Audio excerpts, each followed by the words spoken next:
I'm Bailey Bates. Here are your headlines from Central Texas. The TEA is ordering schools to eliminate or modify any lessons that mention Cesar Chavez after sexual abuse allegations were raised against a civil rights leader.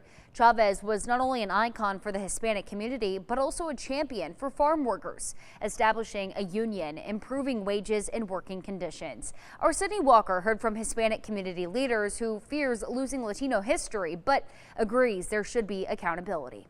Sexual abuse allegations against Cesar Chavez have tarnished the historical figure's legacy. A personal loss and a personal hit for me. Mito Diaz-Espinoza said learning the news was a shock, but he thinks change should happen.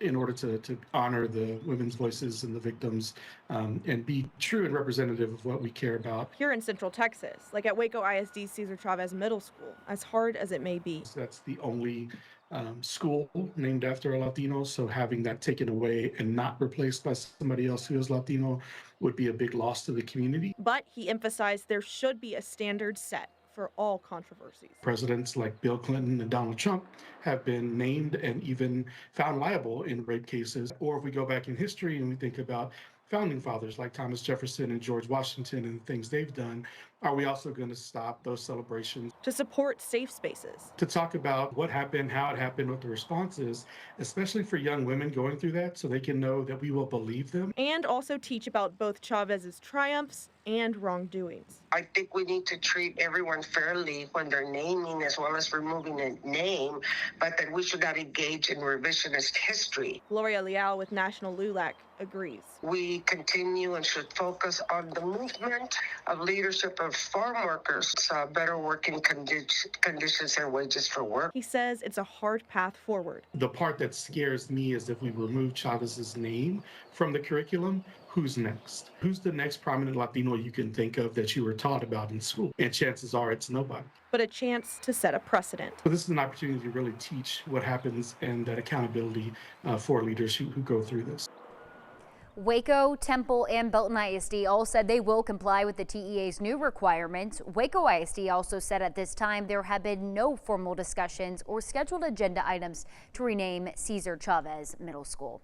And more news, a man who was paralyzed from a diving injury is now turning the hardest chapter of his life into a lifeline for other people. He's opening Central Texas's first ever adaptive gym. Our Juliana Jackson has the story. Waco took me in and, helped me out. So I think from the beginning of my journey, we've had great support. A diving accident left Edwin Muniz paralyzed at 26 years old. Do some Bosu push-ups. We can pull out the battle rope. The last thing they want to be is in a hospital setting. So we wanted this to look more like a gym where I think overall it creates a different mindset right when you roll in here or walk in here. The result is Waco Adapt, the first adaptive fitness gym in Central Texas. Kind of a full upper body. The gym offers rehabilitation, group training, and community workouts, all with equipment and exercises adapted for any injury or disability.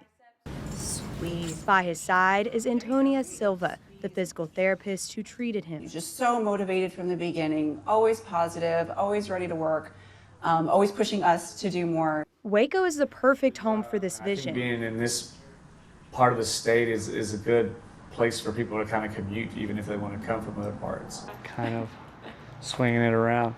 The team says the long-term goal is to make memberships completely free, funded by donors and community fundraising events, so that no adaptive athlete is turned away because of costs. A big need for a place for people to stay healthy, to stay positive, to connect. But there's a lot of stuff that we can do out of this. For Muniz, this moment is bigger than just a gym. You want to do exercise, rehab, community.